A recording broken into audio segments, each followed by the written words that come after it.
The United States and Iran have finished a new round of negotiation about the future of that country's nuclear program and other issues. The Iranian foreign minister said an understanding was reached on, quote, guiding principles. A U.S. official said progress was made, but significant gaps remain, and that much work needs to be done. CBS News national security contributor Samantha Vinograd joins me now. Sam, always good to have you. This sounds like pretty typical diplomatic language. Oh, principles, work to be done. What struck me is a U.S. official said there's going to be a 2-week gap to wait back for the Iranians. Okay, we're rushing all this military equipment to the region. 2 weeks. How do we interpret that? Well, we may have a timeline problem. If you look back at the original Iran nuclear deal, which Donald Trump withdrew from during his first term, that took about 2 years to negotiate. So when we talk about 2 weeks, it's actually a really short amount of time.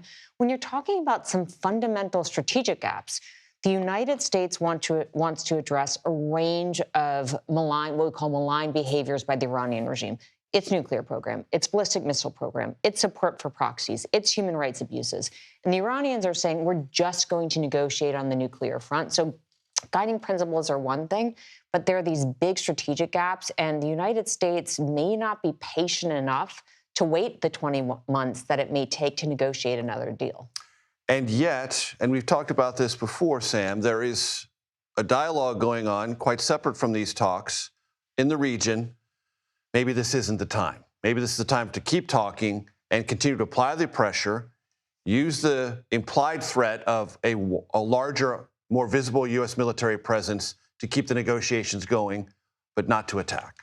There's certainly a sense in the region that more instability may not be the best thing. And when you take a look at Iran, there is not a natural replacement to the current regime. So certainly regional powers are saying, if you're going to do something, do it very carefully and thoughtfully so that we don't have another bit of chaos in an already unstable region.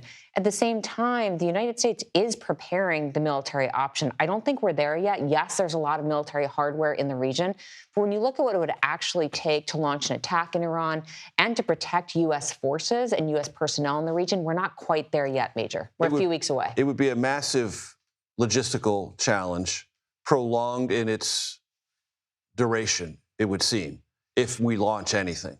Well, and it depends what we're launching, because, again, we're moving all this stuff into the region. The United States and Israel, but the United States has demonstrated under President Trump both the intent and capability to strike nuclear facilities inside of Iran. There was damage done during the initial strikes. The question now is, if additional strikes are implemented, what are they actually trying to do? Are they trying?